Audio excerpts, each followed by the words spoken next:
Okay, so it's Wednesday and we have just 5 days to Vasaloppet. So today I'll have my last long and hard session with some intervals, and after this it will just be some shorter and just sessions that won't cost very much, but just keep the wheels rolling. So yeah, I showed you a little how I fuel up for those sessions, and I've been doing that like pretty similar on all these longer sessions, so there's not anything new I can show you there, but I promised you to show you my nutrition plan for Vasaloppet, so I thought I'll go through some of the more important things. And to start with, I try to like eat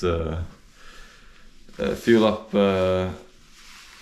more the day before, and mostly it's I try to eat rice, and which is like a carbohydrate that's very easy to digest for the stomach. So rice with some fish or chicken or anything, just to get something that is feels light as well, and not just expands in the stomach. That's just something I've been doing for the last year, so it's nothing I have more facts on, but it's I know it's very common among cyclists as well, so I think I'll just stick to that. And then on the morning I try to just eat not very heavy breakfast 2 to 3 hours before the start, depending on what race it is. Now Vasaloppet is one of the longest, so it's not a bad idea to eat not to eat like too early. So I think it will be like 2 hours before the start, which is 6 o'clock, because the start is, as always, 8 o'clock. And just like some something light, like some toast bread with some jam or something, and then I'm ready to go. And what I have with me is this Coxa belt, which I will get 5 kilometers in the race. So I'll get that from one of our service guys.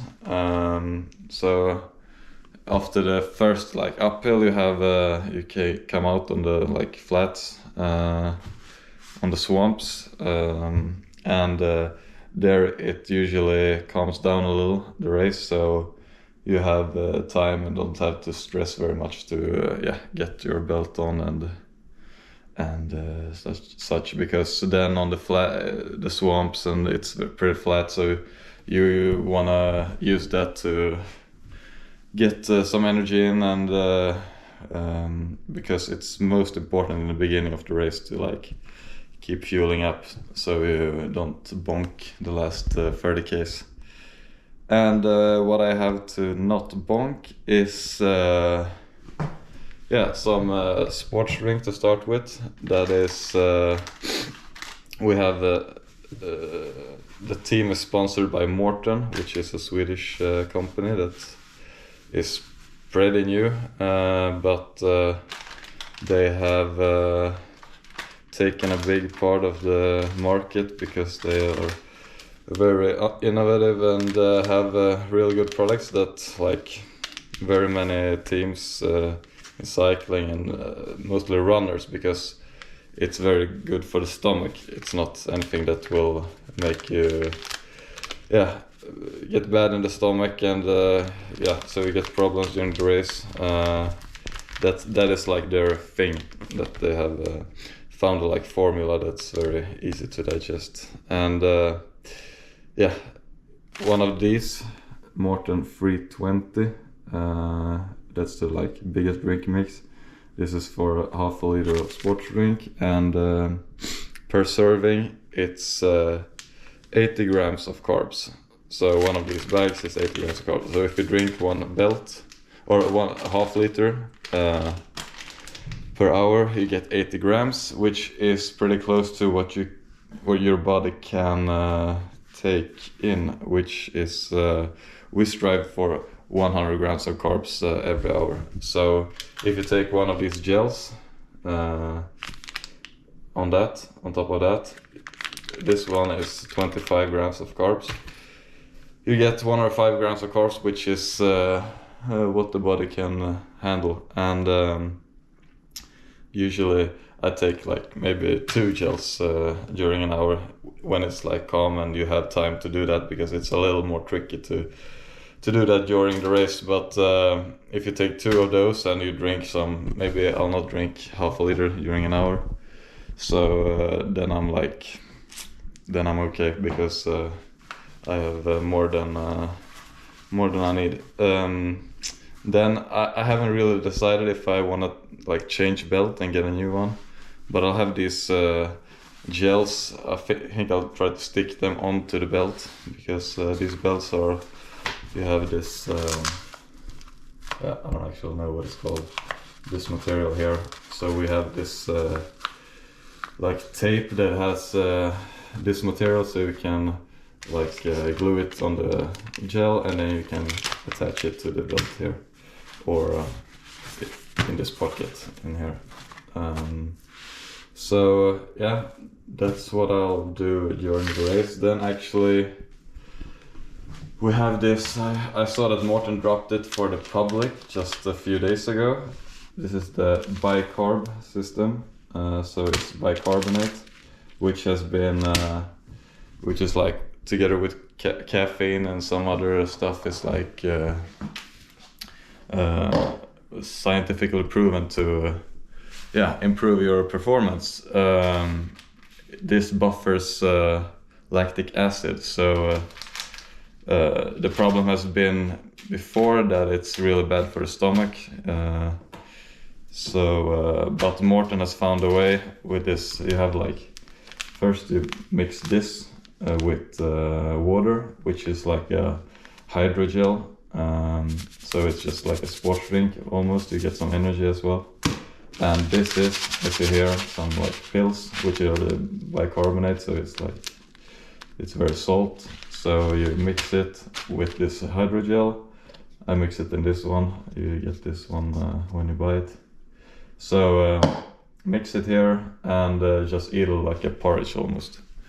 So you just try to get that in after the breakfast, because you can't do it on an empty stomach. And do that 2 hours before the start, and you're good to go. And even though like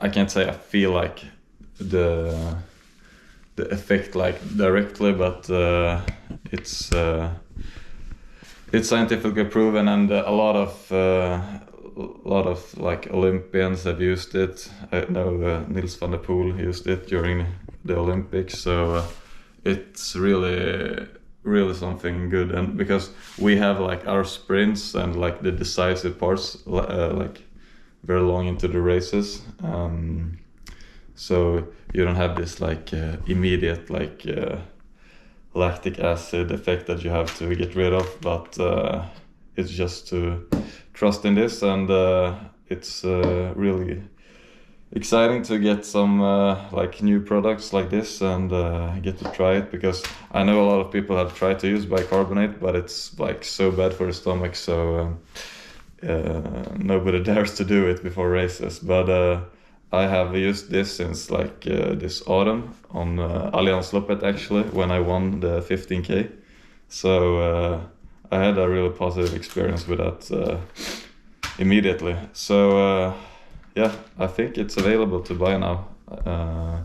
So if you still have time, you can do that. And otherwise, just sports drink, gels. In the second half of the race, I'll try to do more of the gels with caffeine to get like a kick in for the sprint.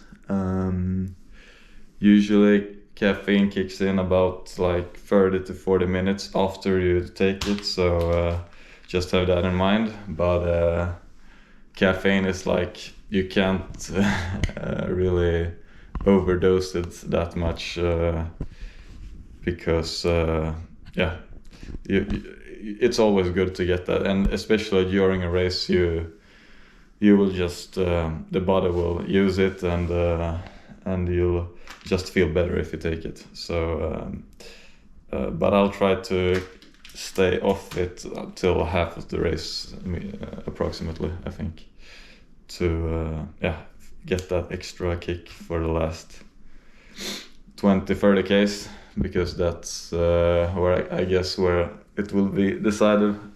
Right now it looks like really fast conditions on Sunday, but there could be some headwind, which could complicate it a little, with trying for those trying to like get rid of the field. So yeah, we'll just see. I haven't really checked any forecasts, and yeah, I don't know, it's something I can't really do something about, so it's nothing I need to focus on.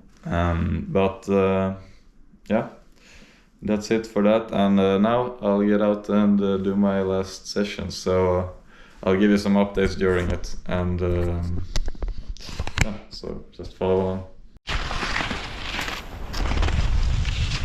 Okay, so now I'm halfway through my last session for Vasaloppet. I got accompanied by Ida Dahl and Eddie Edström, my neighbors and Ski Classics colleagues, so that was nice, because we have the same coach, Matthias Reck, and he had we have the same plan for this last session, or this last hard session, I would say.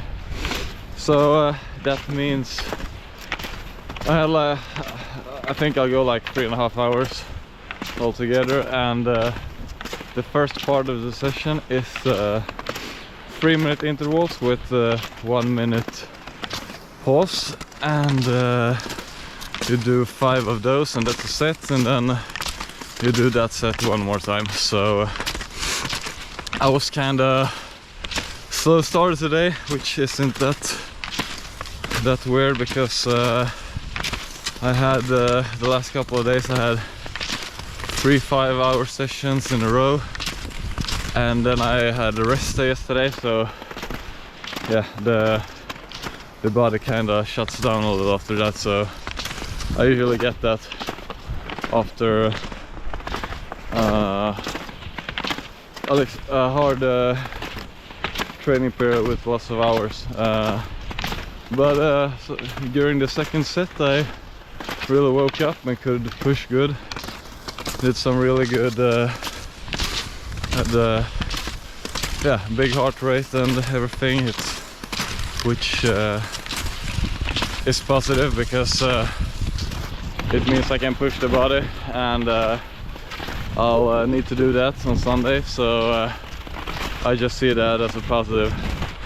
And yeah, done with that. They are gonna continue outside. I'm gonna go inside and do some ski erg for the 20 intervals, so that will be yeah, the last part of this session.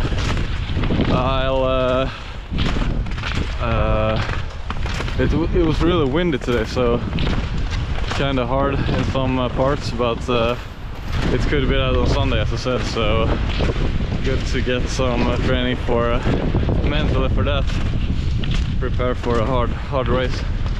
But yeah, they're gonna continue outside, and I'm gonna go in now, which is good, because it started snowing here from nowhere, so now it seems to have stopped. So yeah, it's a little shaky out here, but I hope you could hear me at least.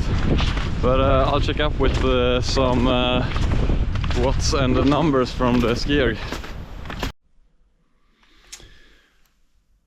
Okay, so I'm done for today. My plan was to film a little in between the sets, but I got completely drained, so I just wanted to get it done. So yeah, I'll show you some stats from the session. So what I was doing was, I think it was like 2.5 hours into the session. I went to the gym. My apartment is really close to the track, so it's like 200 meters. And then I just got home, got changed, and went to the gym, which is also like 200 meters from here. So yeah, that's nice to have a like just quick pit stop. And what I was about to do was 3 times 8 minutes with 40-20. So it's you could say 24 times 40-20 altogether, and with 5 minutes 5 minutes rest in between the sets. I will show you. I opened pretty hard. You can see here. I'm gonna show you how you get to it. So here you have the app with, as I showed you last time, Data. If you don't know what I'm talking about, you can check out the last vlog. Here you have like, you can choose workout, and then here in the menu down here, you can choose logbook. So here I have all my sessions I've done, where I have had the phone connected to the machine. So you get everything here, which is nice, and then you can connect it to the computer and just sync it with your training calendar, and you'll have everything in one place. And yeah, here is in the like session you can get a lot of stats, and what I look at is here. I go to the interval table, and you can show all the intervals. So here we have all they take away the rest, so which is unresting. So here you just get the stats from the sessions, and as you see here, it's for the seconds, distance, pace, and what I look at is the watts. So I I was pretty warmed up after the intervals out on the tracks. So I pushed pretty hard from the start. Did like above 400 watts, 399 of the last ones. Just to yeah, get a hard start and have simulate this like to like be able to push on the last ones when I'm really like drained of energy. I think like skier for me is like the best way to get completely like yeah, drained, as I've said a lot of times. But after a really hard skiing session where I really empty the body, it's I never get that tired almost. So that's a really good way to yeah, get a really good push. Yeah, so that was the first set, and I just let the skier run through the intervals in between. So this is 5 minutes rest, and yeah, then I opened a little more conservative on the second set. I tried to like race with 10 watts per in average per interval. So I held that pretty good. I don't know what I did on the last one. I think I stopped too early. Yeah, so but here I was feeling that I got pretty tired. So on the last one, it was more like I felt I had done my job, and just tried to get through the session. It's, I don't know, I have this like a little I don't want to like do too well on the last session, so it was a little that came to like in back of my head that that I don't want to push like too hard. But yeah, I don't know if I would have been able to do that. Yeah, the last set was just like to get through, and then I pushed pretty hard on the last one, as you see here, 485 watts. Yeah, so that's it. Pushed some really high heart rate as well, so I think the bud is ready, and yeah, now I'm gonna pack up, eat some lunch, and then I'll go to Sälen, which is where we'll meet up with the team and spend the next days till Vasaloppet, and on Sunday it's time. So yeah, good luck to all of you that are racing. I hope you get a nice experience, and that the weather will be with us. So yeah, see you after that.